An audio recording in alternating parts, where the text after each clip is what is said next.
আসসালামু আলাইকুম প্রিয় দর্শক, অন্য মঞ্চের আলাপচারিতায় আপনাদের সকলকে আমন্ত্রণ জানাচ্ছি।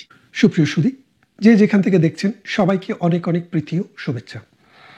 আজকের বিষয় হচ্ছে এই যে কয়েকদিন ধরে ঢাকা বিশ্ববিদ্যালয় এবং জাহাঙ্গীরনগর বিশ্ববিদ্যালয়ের নির্বাচন নিয়ে নানান উত্তেজনা চলছে। এই উত্তেজনার ভিতরে বাংলাদেশের যে জাতীয় রাজনীতি সেটা একটু চাপা পড়ে গেছে। এই চাপার ভেতরে যে ঘটনাটি ঘটে যাচ্ছে সেটি আপনারা অনেকেই হয়তো জানেন না। না জানার মূল কারণটা হচ্ছে আপনাদেরকে জানতে দেওয়া হচ্ছে না। বাংলাদেশে যে মিডিয়া আছে, মিডিয়াগুলি সব বিক্রি হয়ে গেছে। আওয়ামী লীগ জামানায় যেই সব আওয়ামী লীগ করেন এরকম মানুষের মালিকানায় যেসব রেডিও, টেলিভিশন, সংবাদপত্র ছিল, এগুলো সবগুলো দখল নিয়েছে বাংলাদেশের এই রাজাকার বাহিনী, আলবদর বাহিনী, জামাত বাহিনী, এনসিপি বাহিনী এবং বিএনপি বাহিনী। তারা এই সংবাদপত্রগুলোকে দখল করে নিয়ে এখন যেটা করেছে, এখন তারা শুধুমাত্র এনসিপি, বিএনপি, জামাত এবং সরকারের খবরের বাইরে বাংলাদেশের আর কোনো খবর আসে না। তাই আপনারা জানেন না যে কি চলছে। সেনাবাহিনীর বিরুদ্ধে নানান কথা বলা হচ্ছে, নানান রকমের কটূক্তি করা হচ্ছে, কিন্তু সত্যিকার অর্থে বাংলাদেশের সেনাবাহিনী ছাড়া এই সরকারের পক্ষে একদিনও চলা সম্ভব নয়। কারণ বাংলাদেশে যে পুলিশ, এই পুলিশের বিরুদ্ধে নানান অভিযোগ, হত্যা, নির্যাতন করে পুলিশকে মোটামুটি ডিমোরালাইজ করা হয়েছে। একটি মাত্র বাহিনী বেঁচে আছে, সেটি হচ্ছে সেনাবাহিনী।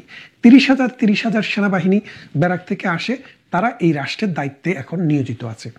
কিন্তু তাদের বিরুদ্ধে টাকলারা যেই পরিমাণে বিষোদ্গার করছে, নতুন করে রাজনীতি হওয়ার যে খায়েশ, এই খায়েশে তারা যা করছে এটা সম্পর্কে হুমায়ুন আহমেদের একটি নাটক বা গল্পের উদাহরণ দিয়ে বলি আপনাকে। হোটেল গ্রেভারিন নামে হুমায়ুন আহমেদের একটি গল্পের বই আছে। ওই গল্পের বইতে একটি গল্পের নাম হোটেল গ্রেভারিন। তো আমেরিকাতে কিছু মানুষ আছে, তারা জীবনেও কোনোদিন বিখ্যাত হতে পারেনি, না রাজনীতিতে, না সমাজনীতিতে, না অর্থনীতিতে, না ব্যক্তিগত জীবনে, না সিনেমায়, না গল্পে, না উপন্যাসে। কোথাও তাদেরকে বিখ্যাত চরিত্র হিসেবে কেউ কাউন্ট করেনি, কখনো করেনি, করার সম্ভাবনাও থাকে না। তো তারা চিন্তা করলো, সারা জীবন আমরা এরকম অবহেলিত থেকে যাব, আমাদেরকে কি কোনোদিনও পত্রিকায় খবরে দেখাবে না, আমরা কি কোনোদিনও নিউজে আসবো না, আমাদের কোনোদিনও ফলাও করে প্রচার করা হবে না। তো তারা একটা সিদ্ধান্ত নিল যে তারা একটা বিশেষ দিনে আমেরিকার হোটেল গ্রেভারিন থেকে ল্যাংটা হয়ে দৌড় দেবে, মানে কাপড় চোপড় খুলে ল্যাংটা হয়ে দৌড় দেবে।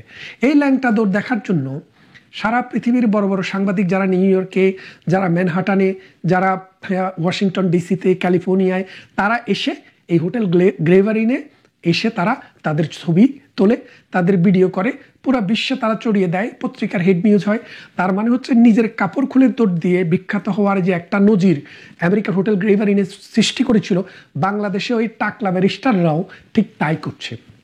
মানে যাচ্ছে তাই গালিগালাজ করছে, মানে নিয়মের বিরুদ্ধে গিয়ে কিছু কিছু কথাবার্তা বলছে, নিজেকে ওই যে ল্যাংটা করার যে কায়দা, সে ল্যাংটা করার জন্য। কিন্তু আপনি যতই ল্যাংটা হন, আপনার কিন্তু বাঁচার সুযোগ নাই, আইনের হাতে আপনাকে ধরা দিতেই হবে, সময়ের অপেক্ষা।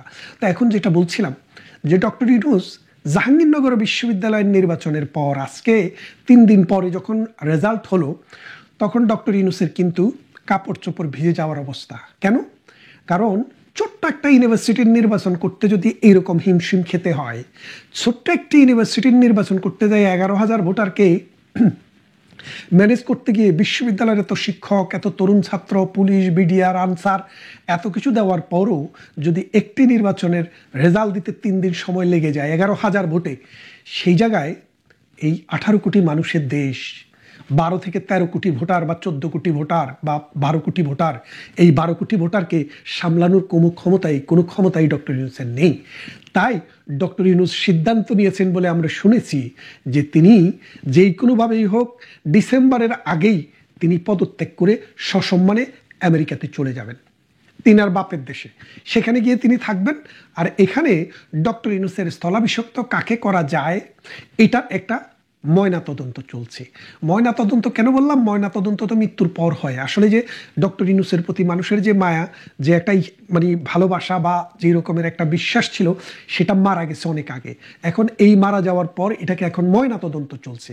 এই ময়না তদন্ত করে তারা স্থির করছে। ইতিমধ্যে কিন্তু আপনি এই কথাটি কেন সত্য মেনে নেবেন জামাতে ইসলামী রিসেন্টলি বলছে যে ডক্টর ইউনূসের সরকার নিরপেক্ষ সরকার নয়, কারণ ডক্টর ইউনূসের সরকারের অধীনে সুষ্ঠু নির্বাচন হবে বলে তারা মনে করে না। তার মানে তাদেরকে দিয়ে একটা বিশেষ গোষ্ঠী এ কথা বলাচ্ছে। এর কারণ খুব শীঘ্রই ডক্টর ইউনূস আমেরিকাতে যাবেন, সেখান থেকে আর ফিরবেন কিনা সেটা এক আল্লাহ জানে আর ডক্টর ইউনূসে জানে, আমরা জানি না। তবে আমরা যেটুকু খবর পেয়েছি তাতে তিনি ফিরে আসার সম্ভাবনা কম, আর যদি আসেনও ডিসেম্বরের আগে তিনি আবার চলে যাবেন।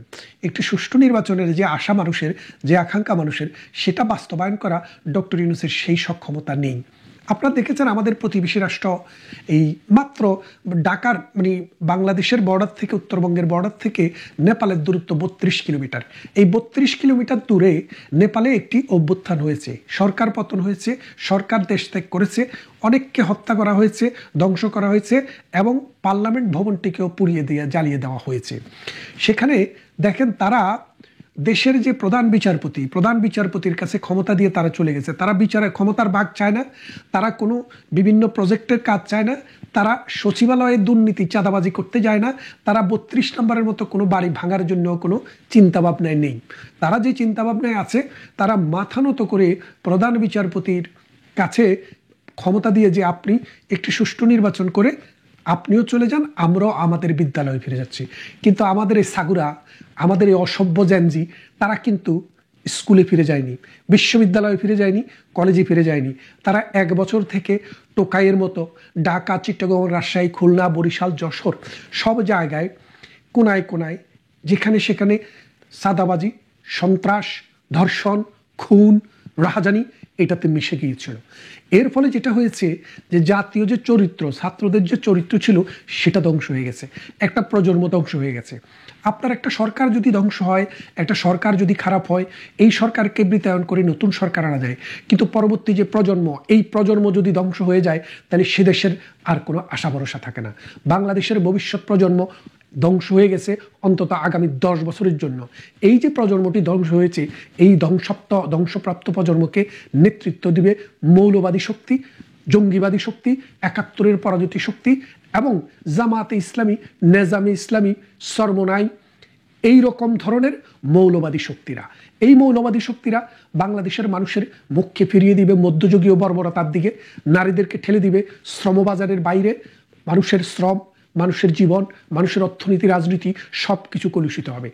এই অবস্থায়, এমন একটা অবস্থায় ডক্টর ইউনূসের পক্ষে নির্বাচন করা যেহেতু সম্ভব নেই, খুব শীঘ্রই আমরা বিশ্বাস করি এবং আমরা জানি এবং আমরা বুঝতে পারছি যে একটি সরকার আসছে। বিএনপিও এই জাহাঙ্গীরনগরের নির্বাচনের পর আর ঢাকা বিশ্ববিদ্যালয়ের নির্বাচনের পর বিএনপি কিন্তু দেখেন, বিএনপি এখন এই রাজনীতিতে মূল চালিকা শক্তি। সেই বিএনপি জাহাঙ্গীরনগরের নির্বাচন থেকে নিজেদেরকে পুল আউট করে নিয়েছে, আর ঢাকা বিশ্ববিদ্যালয়ের নির্বাচনকে বলেছে আটারলি এটা একটা অবৈধ নির্বাচন এবং এটা একটা সাজানো নির্বাচন, পাতানো নির্বাচন।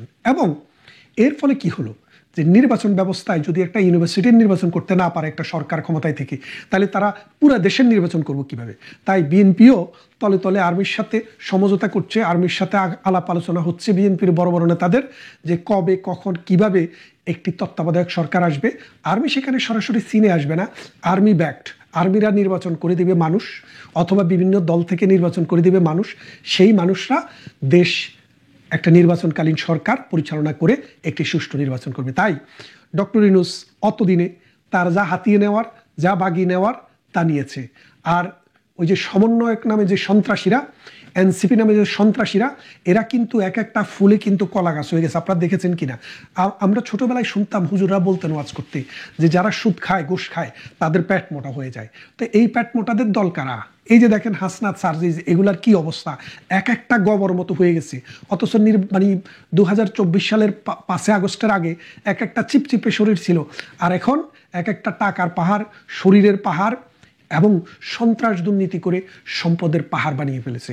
এই সন্ত্রাস, এই দুর্নীতিবাজরা এই রাজনীতিতে এসে কালো টাকা ঢালার অপেক্ষায় আছে। কিন্তু যতই ঢালেন, এদেশের আইন, এদেশের বিচার আপনাদেরকে ক্ষমা করবে না, আপনাদেরকে শ্বশুর বাড়িতে যেতেই হবে। এবং আরেকটি বিষয় হচ্ছে, তত্ত্বাবধায়ক সরকার যদি আসে, সেই তত্ত্বাবধায়ক সরকার কি আওয়ামী লীগকে নির্বাচন করতে দেবে?